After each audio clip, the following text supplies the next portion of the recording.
Hello, everybody. Welcome to another episode of Arthur's Roundtable. Uh, Greg and I have known each other, I don't know, for 10 years, something like that. And he's got a really interesting journey. Just launched a book, which is one of the reasons why we're doing this now. And I admit I haven't read the book, but I will. There it is, Holy Grail of Marketing. And I really like Greg a lot. We've had some fun together. We've been to a couple conferences. We've clinked glasses in New York City. And Some good so times. yeah, very good. And so we're super happy to have him here today. Uh, Greg, if it's okay, thank you for doing this, by the way. And My pleasure. if it's okay with you, let's start at the beginning. Let's talk about your early career, how this all came about, as much of that you'd like to share. Wonderful. And thank you so much, Arthur, for having me on your show. It's You bet. it's really an honor. And yes, we've been good buddies for some time now, and this is a very special conversation. I really appreciate you having me on.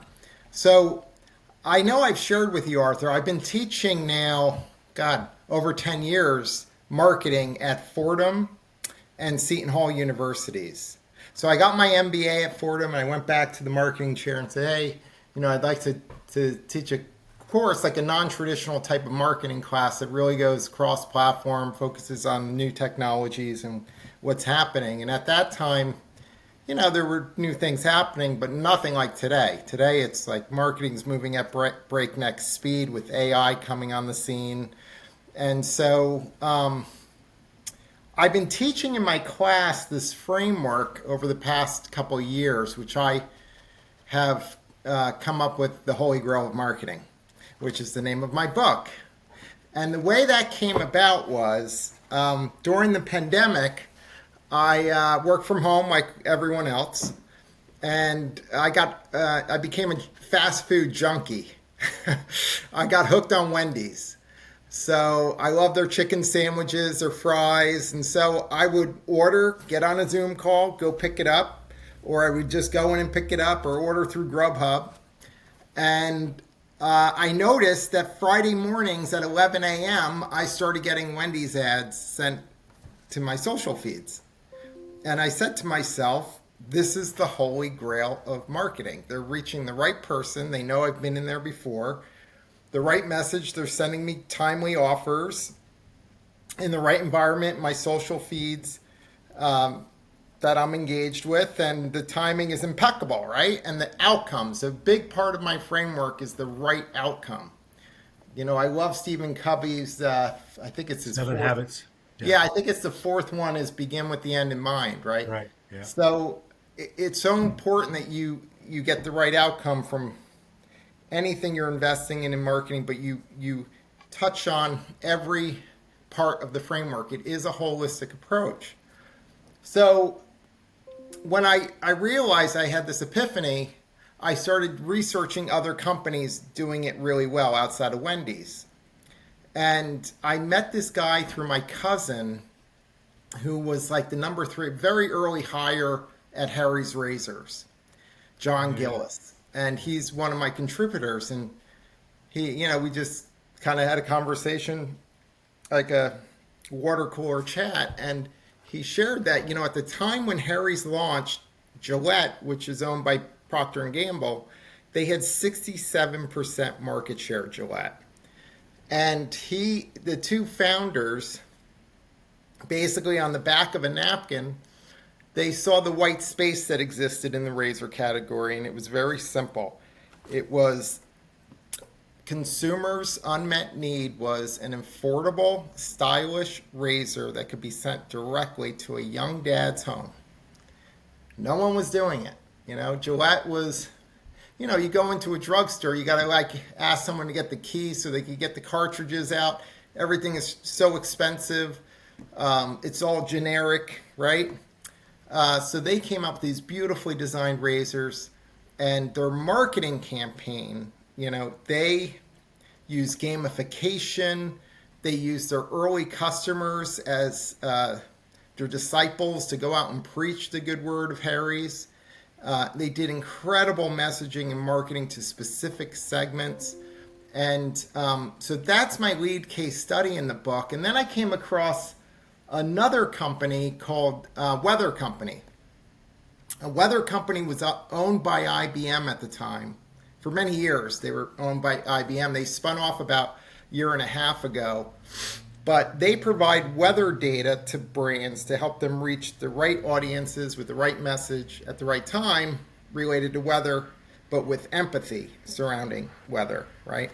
So after several meetings, we got a couple case studies approved. And one of them is Elf Skincare. Have you heard of Elf, Arthur? No. No. Elf is growing so Elf is, you and I wouldn't know them as much, but it's a women's cosmetic brand. But it's a brand I didn't know much about until I started researching them and got this case study.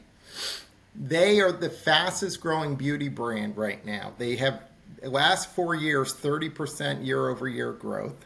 They're buying up other beauty brands. Their CMO is a rock star. His name is Patrick O'Keefe. He's in my book. He's one of the contributors through Weather Company. And so what Elf did was they took some of their cosmetic lines. They have a skin toner. And when women look at skin toners and certain types of makeup, they found a statistic that 50% of women change their beauty behavior and purchasing decisions based on the weather. So they developed a whole campaign surrounding the weather so that their marketing message, they had this glow toner weather report they did. It was incredible. And it's showcased in my book. And they just continue to have really great success. They gave me CeraPhe skin cream, which is good stuff, and Toyota as well. It's amazing because right now in marketing, there's a lot of privacy concerns with cookies and things like that. Well, weather is a lever that you can use that has no issues with privacy, right? But it can get to certain segments really with the right message and engagement tied into endemic campaigns that offer utility to the end user or the consumer that really can distinguish a brand's marketing success and sales and market share, right? Can we talk about the cookies for a minute? Yeah, sure. So there's been talk that the cookies are going by the wayside in terms of identifying potential consumers and all that business. Is that really happening? Thank you. Cookies are being, yes, when it came out a couple years ago that cookies were going away, Google was leading the charge on that and Chrome. But then they realized there are similar things you can do that almost act like cookies but aren't cookies, but they're still cookies. They're still software that tracks people, right? And that's the concern overall. So that's not going, it doesn't seem like that's going away anytime soon. It's just coming at us in different forms. And now with AI, AI is enabling this to happen on steroids. You know, it's coming into every aspect of digital marketing technology and tracking. And so there's a real concern about that this is controlled because of the, safety is very important. Privacy, rather, is very important. I guess the two play together. But so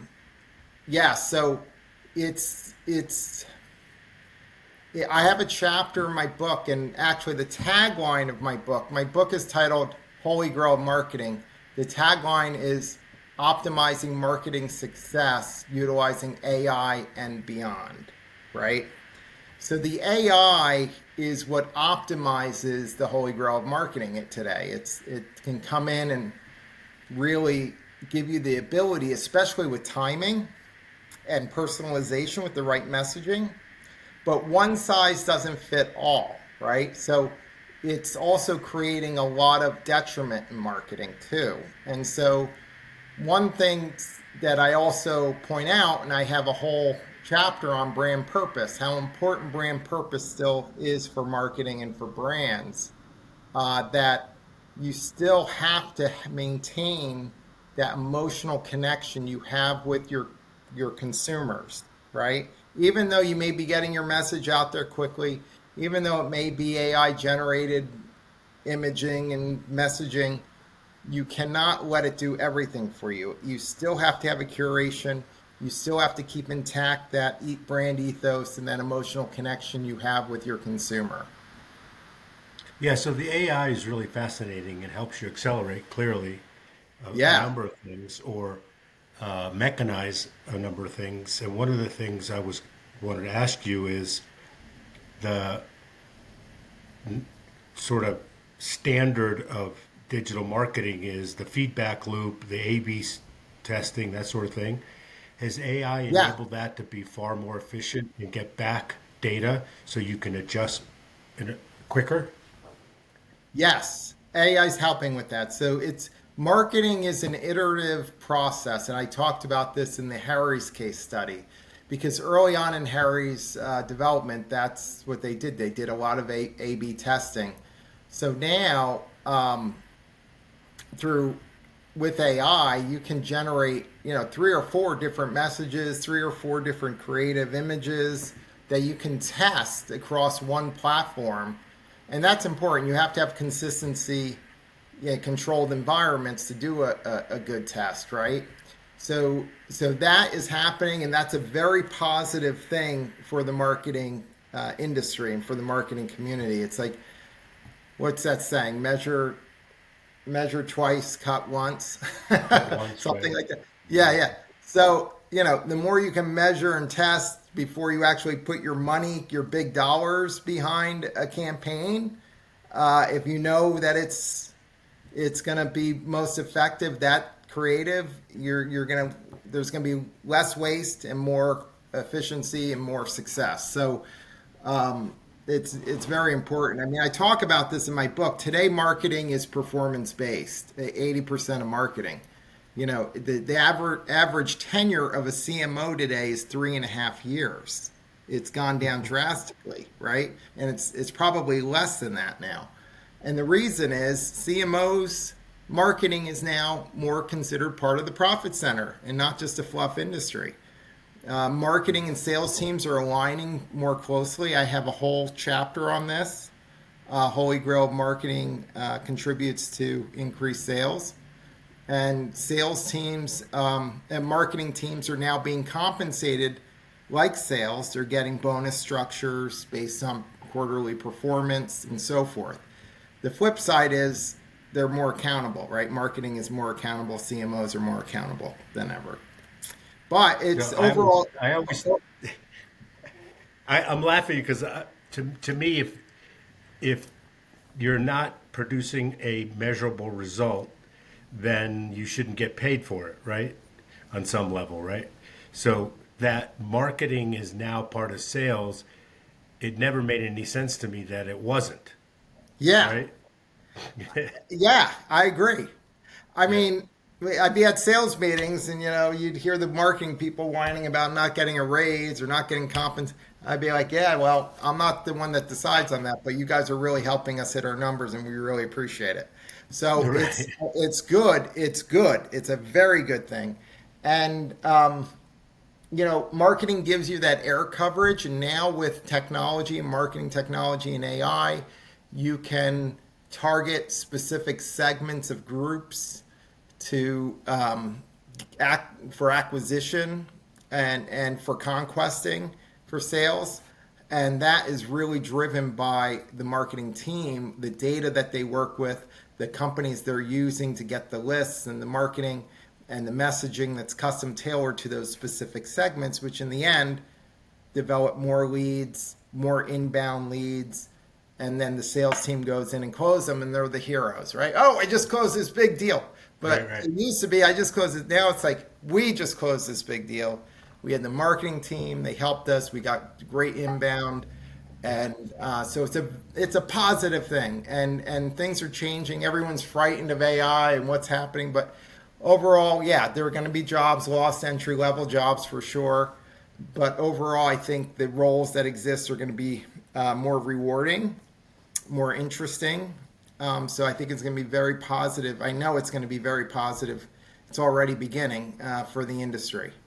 And Arthur, your business, and I've been on your pitch calls, your luncheons, and for Family Office Insights, and which are amazing.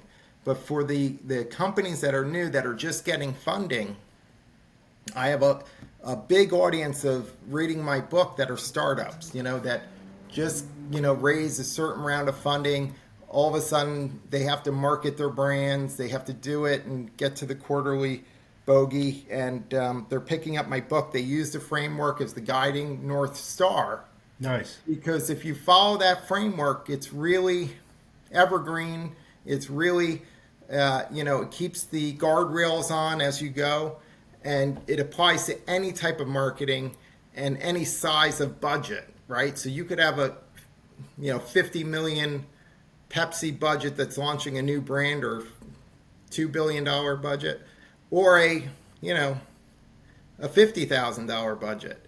It's the same principles. And so I'm seeing a lot of really positive feedback because it is complex right now. There's so many different marketing technologies out there. There's so many different areas that you can reach your targeted consumers. And the more judicious, the more precise you are with your marketing, the more successful you're going to be. It totally makes sense, right? Yeah. So it's I'm very excited to be bringing this book to the marketplace right now, because the need for it. I saw the white space. I saw the need for content that would provide this framework to whether you're new to marketing, you're a CEO who wants to know more about what the CMO is doing, you're a startup, or you're someone just getting out of business school. And I use the book in the classroom. So my students, I'm teaching 2 classes this semester. One is a graduate course, and it's part of the curriculum. And it's Nice. it's being very well received. So it's great. Let's go back to Elf for a minute. Aside from them being clever about using the weather, because they saw that 50% of the women changed their whatever Their makeup, beauty habits based on the weather. habits. Yeah. Yeah. What other secret did the case study reveal, if any?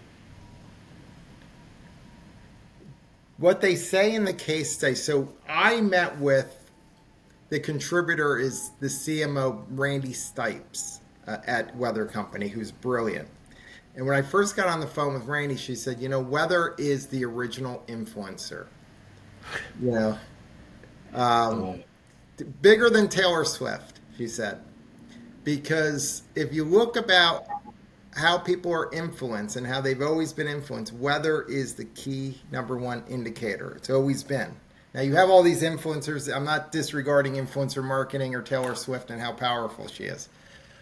But the learnings from this case study are really eye-opening, because you really have to go beyond the norm to be, to look at things differently, find those commonalities, find those triggers. She called these weather a trigger in consumer purchasing behavior.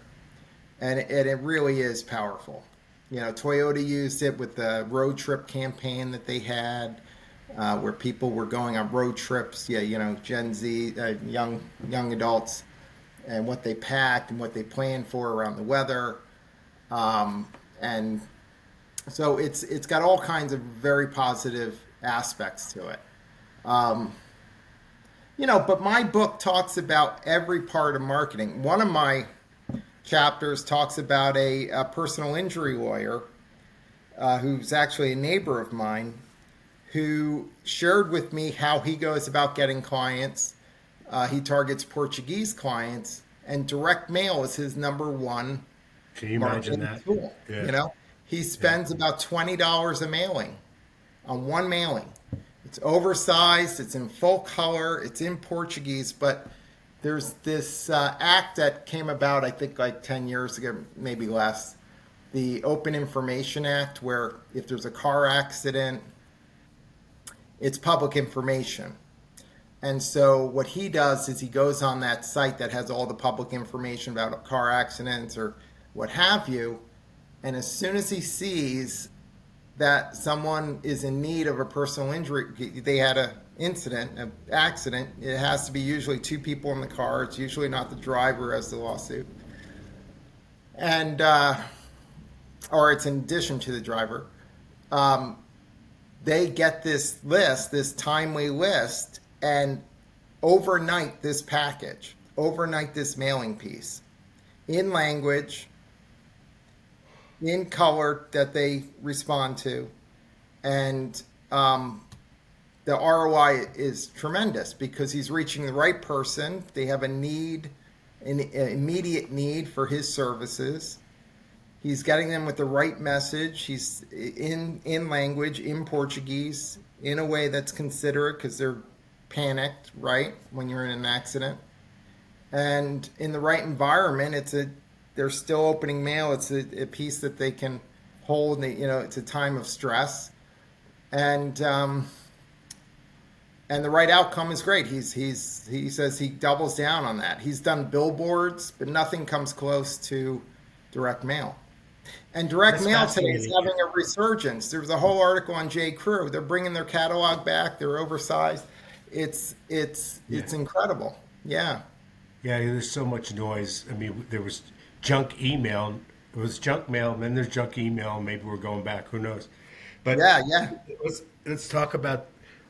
It's fascinating. Are there that many Portuguese people that get into serious enough accidents that they need representation in his geographic area? Oh, well, he specializes, yes. So I live in New Jersey, in Summit, New Jersey, but he grew up in Edison. And so there's hamlets, different hamlets of areas of Portuguese populations. And that's what he and his brother, who they have their own firm, they specialize on. And they speak Portuguese. And so it's a niche, very niche, but they help a lot of people. And it's a great practice. That's wild. Yeah. I mean, that's what I try to do. This book is all real life application, modern day marketing, but it's not just, the new technology. Sometimes it's looking at existing ways of marketing, how to do it in a way that's more effective, using the right language in culture. I used to sell for Univision and Spanish language TV. And one of the big accounts I broke, not to brag, but was LG Electronics. At the time, they didn't have a Spanish language creative, and Samsung was eating their lunch. They were doing Spanish language TV across all the major networks, Univision, Telemundo. And we went in there with research, consumer behavior experts, and convinced them, and they're still doing on-air Spanish language because it's a third of our population. It's the fastest growing segment of the U.S. Who knows with Trump now, but it's still the largest, one of the largest growing segments. And so it's thinking about things differently. What are new audiences we can reach? How do we reach them differently? How do we reach them in culture, in language? It's powerful. Do you think that one of the things that's a byproduct and is a positive thing of AI, besides speed, efficiency, massive amounts of data being processed, that the job creation, because we've seen, I don't know what the net result will be, but we've seen that AI makes mistakes, it hallucinates. Yes. And so a human editor is super valuable.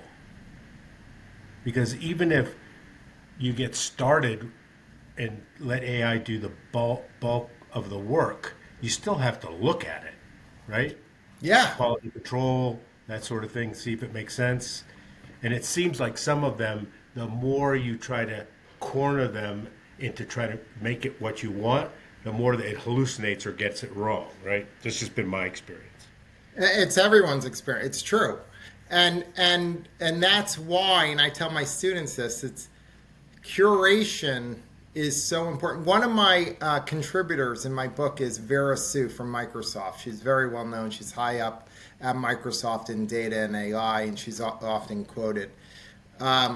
she talks about the importance of upskilling in the workforce for AI and the importance of keeping the human element intact in executing marketing campaigns, which is exactly what you're saying, Arthur, which is you put an input out in to an AI model, and what comes out may not always be right. A lot of times it's not, on target with your brand ethos or what the message is or that emotional connection you're trying to get. So it could take a few different iterations of, no, that's not it. And you put another input in and another input in until you get it to where it does match your messaging and who you want to reach, right? And I tell my students that part of your studying and your coursework, which has been since high school or grade school, which is doing a book report or giving your opinion on a case study, that is more valuable than ever. That will never go away, as that'll always be important. And I tell my students, I don't mind you using AI. I encourage them to use AI to prepare for a submission, help them, inspire them to think about things in different perspectives. AI will do that for you. It is a superpower. But I said, I can tell when when you plagiarize. I've seen so many papers that are turned in, stuff that we haven't even talked about in class, words I haven't even heard of. I'm not that smart, so that's not a big deal. But you can tell when something is generically made and submitted, right? And I tell my students, that's going to do nothing for you except get a lower grade. Yeah. But you can use it to help you do research. You could use it to help curate. But when you make your submission, that's yours. That's your opinion. That's your writing. And the same thing goes through with many roles in marketing and business today. Yeah, just anecdote is I found that one of the most valuable things in Perplexity, for example, and others, Grok, is it notes the source, where the early versions of ChatGPT and others, for example, would just give you a dump, but never tell you where they got the data. Right? Wow, that's good. Yeah, that is good. And so, as a student, for example, I would say that's hugely valuable because it might spin something out based on the prompt you gave it. And by the way, being a skilled prompt writer is a huge. Yes, right? That is right now. Yes. And if you get something and then it says, here's where we got the stuff, that is exponentially more valuable than just looking at it and saying, taking it for face value, because you can see where it came from, right? That's great. It is much better. Yeah. Wow.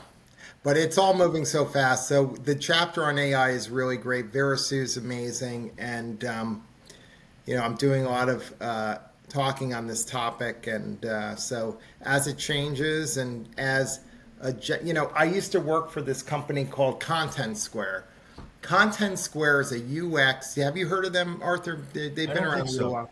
They've evolved, but they're a UX company. So they measure user engagement on websites to optimize for conversions, right? So if you go on to one of the accounts we were working with, Goop, which was founded by Gwyneth Paltrow, they use dynamic pages on their site. So if a woman goes on the site and she buys fuchsia lipstick, the next time she goes to the site, it'll not only have fuchsia lipstick on the homepage, it'll have fuchsia nail polish, and it's curated. Well, that's what agentic AI is today. That's evolved to agentic AI. Agentic AI is a an output that actually thinks. It curates the answer beyond what you're asking for, gives advice, and it's real powerful stuff. And that's it's a positive thing because ultimately